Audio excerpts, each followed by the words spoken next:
Ce soir. Bonsoir, c'est moi qui salue vos téléspectateurs, content de vous retrouver. D'abord, un commentaire sur ce nouveau gouvernement. On parle de gouvernement d'union nationale ou même de gouvernement élargi. Quel est le commentaire que vous portez sur la nouvelle équipe? Bon, je laisserai peut-être au professeur de sciences politiques le soin de qualifier ce gouvernement et de lui donner le concept qu'il faut. Ce que je retiens, c'est qu'il a été élargi à d'anciens membres de l'opposition qui ont accepté la main tendue du président de la République. C'est le cas d'Oumar Sarr, qui est membre de votre alliance. C'est le cas du Parti des libéraux et des démocrates, And Suqali, qui a accepté l'offre du président. Et sous ce rapport, Oumar Sarr, le président, a été nommé ministre des Mines et de la Géologie. Et le nom de Babacar Gaye avait été annoncé. Ah oui? C'est passé, oui, dans la presse. Oui, vous savez, les journalistes ont l'art de titiller l'histoire et l'avenir. Ils se trompent souvent. Il arrive qu'ils trouvent le jackpot. Cette fois-ci, je pense qu'ils n'ont pas eu raison. Vous n'avez pas été contacté? Je suis dans un cadre défini qui s'appelle un parti politique autonome, indépendant des autres organisations politiques et qui librement a décidé de dire oui à l'offre du président de la République. Pour ce qui me concerne, je pense avoir été très clair depuis un an. Je n'ai plus de contraintes morales vis-à-vis du président Abdoulaye Wade, parce que je l'ai accompagné pendant 40 ans. Vous avez suivi, vous tous, les péripéties des conditions de notre bruit pour ensuite refuser l'offre du président de la République, je disais, y compris Ousmane Sonko. Cela signifie quoi?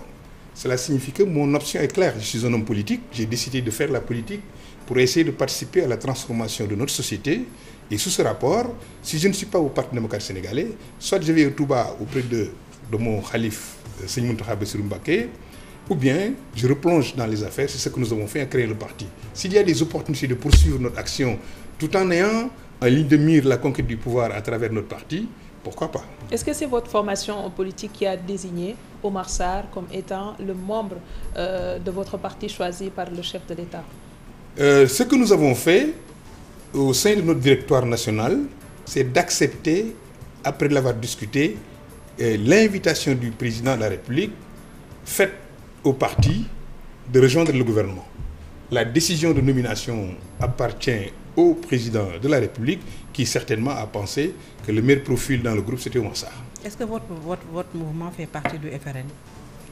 Notre parti, c'est évident, ne peut plus faire partie du FRN. Mais vous étiez dans le FRN? Absolument. Et vous n'avez pas informé le FRN de votre participation dans le gouvernement? Ah si, que si. On a entendu le FRN dire que vous vous êtes exclu, d'autant plus que vous leur avez pas informé de votre participation dans ce gouvernement-là.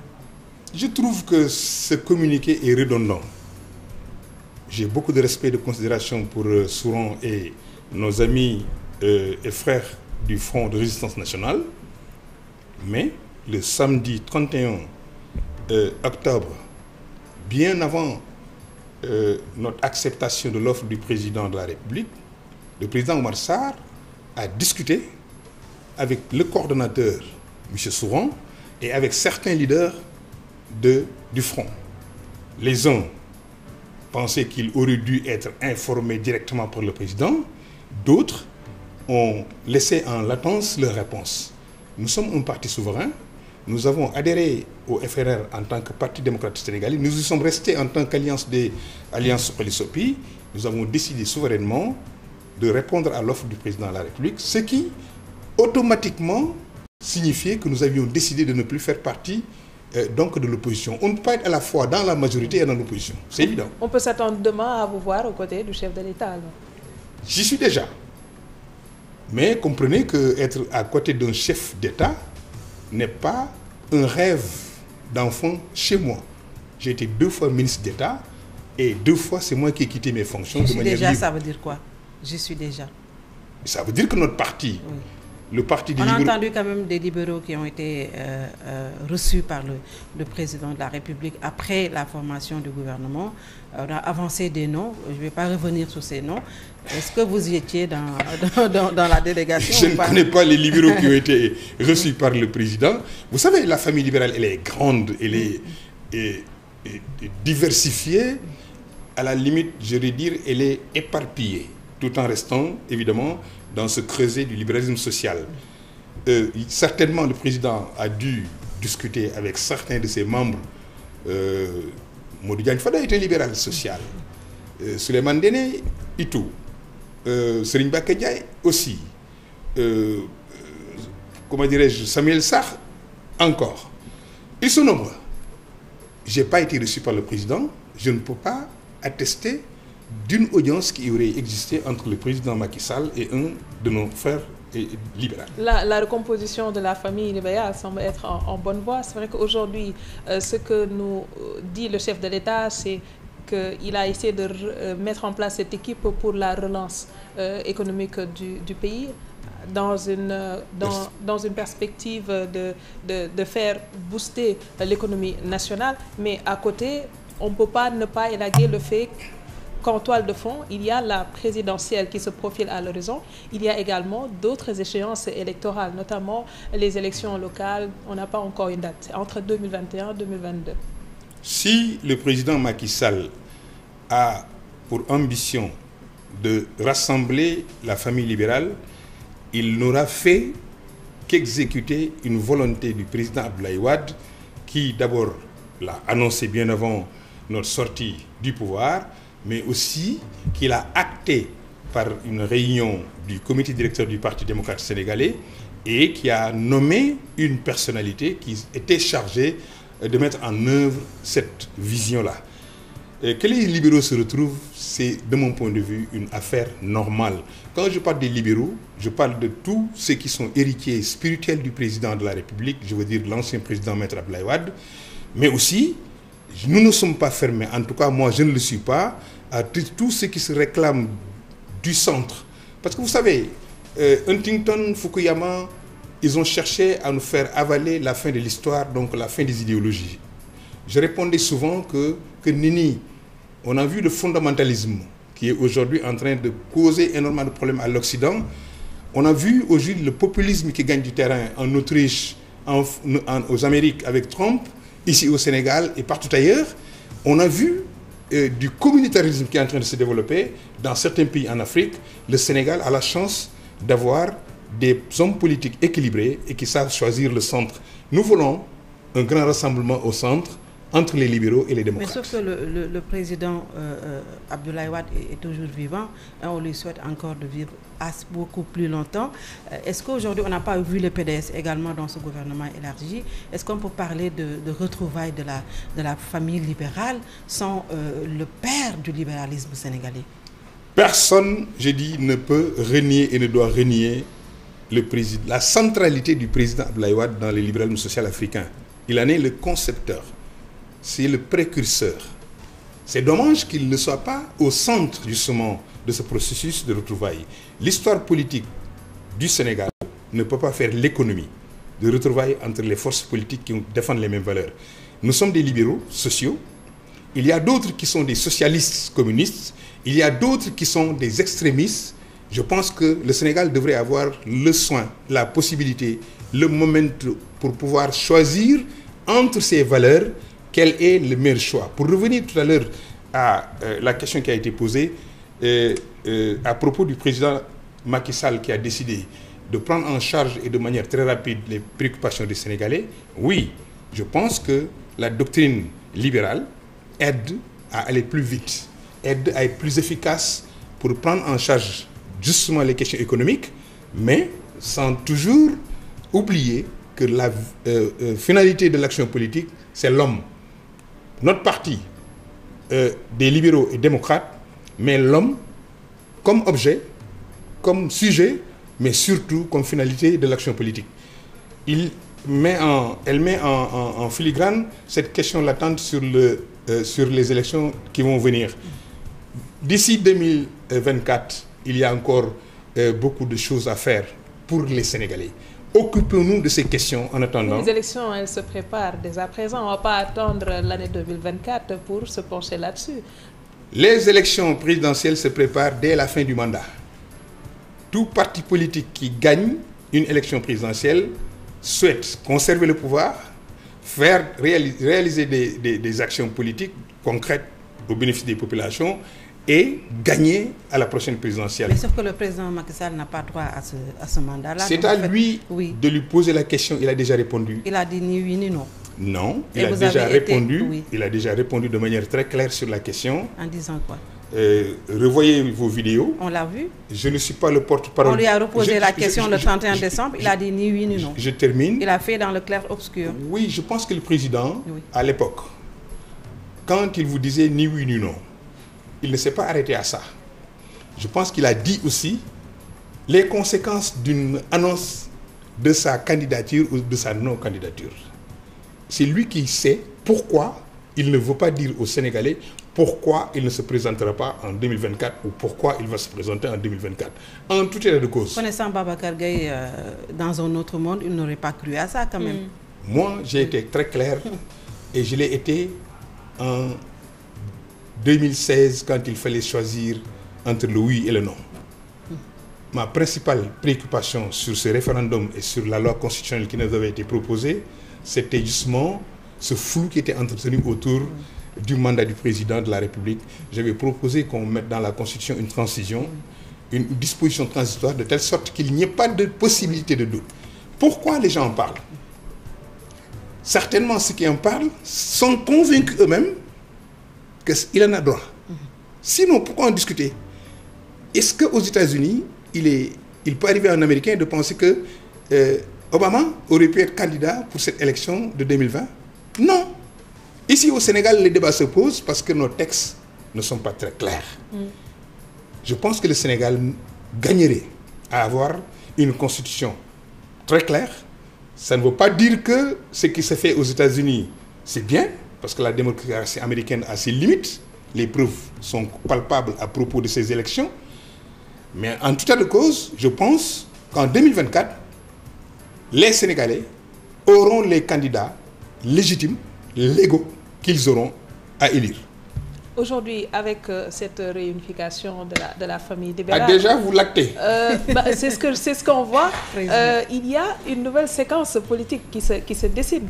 Est-ce que vous voulez nous faire comprendre qu'aujourd'hui, il n'y a aucun calcul politique derrière ce rapprochement des libéraux avec le président Macky Sall? Il y a forcément un calcul politique derrière chaque acte politique. Il ne faut pas se faire des illusions inutilement. Un homme politique, il a un projet qu'il vend à ses concitoyens. Il a une stratégie de conquête du pouvoir. Il a des moyens humains, c'est les hommes. Il a certainement des moyens matériels qu'il faut trouver, la communication et un memento qu'il faut respecter. Je pense que il est tout à fait normal qu'en allant au gouvernement, en acceptant l'offre du président, en refusant l'offre du président, chaque homme politique a une arrière-pensée non dite, qu'il soit de l'opposition comme qu'il soit du pouvoir.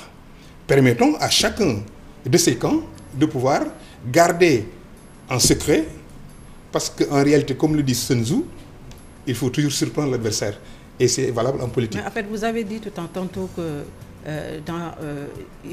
vous avez évoqué l'aspect des dispositions transitoires qui n'existeraient pas dans la Constitution. Mais aujourd'hui, je ne suis pas le seul. Les professeurs de droit, en fait, oui, le nous avons professeur entendu Zoinker, nous avons entendu l'ancien ministre de la Justice le dire. Oui. Mais même au-delà des considérations juridiques, aujourd'hui, est-ce que le président, au nom de la morale, au nom du respect de la parole donnée, ne devait pas libérer les Sénégalais? Ça, c'est le président. C'est une question à laquelle seule la conscience du président Macky Sall est interpellée. Moi, c'est Babacar Gaye. Si j'étais à sa place, j'aurais pu réagir peut-être de la manière... Peut-être que le président va compter sur vous pour théoriser le troisième mandat aussi. Je ne suis pas un théoricien d'un troisième mandat. Oui. Je ne suis pas quelqu'un aussi qui théorise des mandats pour des présidents. Par contre, le moment venu, comme le pensent les marxistes, il faut faire une analyse concrète d'une situation concrète.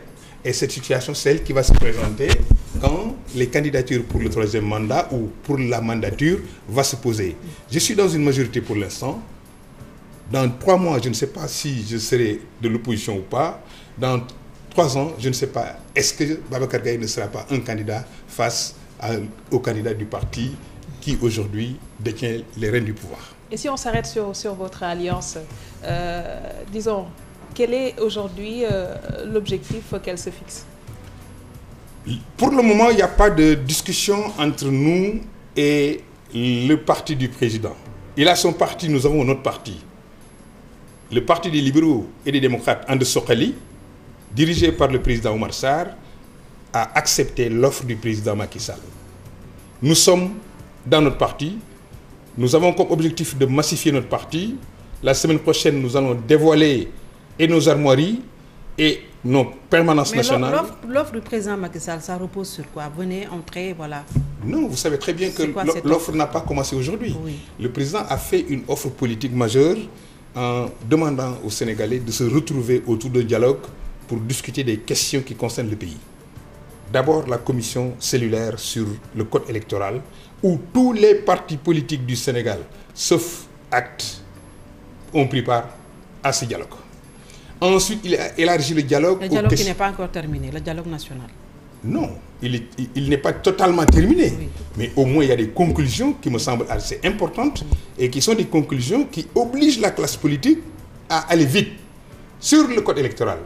Il faut faire l'audit du code, il faut réformer le fichier, il faut réinscrire les Sénégalais, il faut s'entendre sur comment élire les maires, les députés et autres. Les TDR sont partis depuis longtemps, mais on n'entend pas, les autorités ne se décident pas à relancer l'audit du fichier, parce que c'est quand même un impératif pour aller aux élections. C'est ce gouvernement qui a l'obligation, en tout cas ce sera une des préoccupations du Parti des libéraux et des démocrates, pour que les conclusions actées à l'occasion du dialogue national soient mises en œuvre. 1.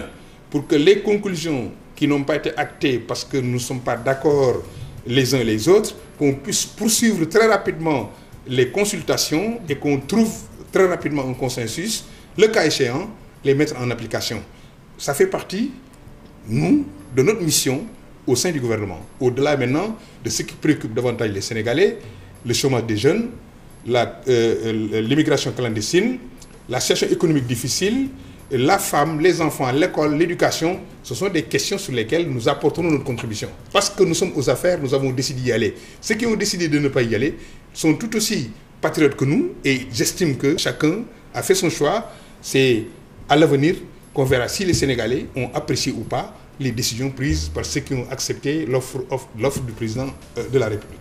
Dernier point, votre parti n'envisage pas de dissoudre votre formation dans la coalition Benno Bokk Yakaar? Nous sommes nés pour prendre le pouvoir. Nous sommes nés pour montrer un renouveau démocratique, un renouveau de gestion économique et sociale. Donc, notre objectif, c'est d'être président de la République, d'avoir une majorité à l'Assemblée nationale. Et sous ce rapport, je ne pense pas comment on peut fondre notre parti dans un parti qui existe et qui, de mon point de vue, gère, c'est vrai, existe sous le même label du libéralisme social, mais nous avons certes des différences. Je n'insulte jamais l'avenir, mais considérer que le Parti des libéraux et démocrates est né pour prendre le pouvoir. Merci. Si c'est l'ambition de la paire, certainement ils seront nos adversaires. Merci beaucoup Babacar Gaye du Parti des libéraux et démocrates And Sokhali. Merci également à Binta Diallo et à vous qui nous suivez de partout. Demain, le dernier numéro de la semaine. Passez d'excellents moments en compagnie de nos programmes.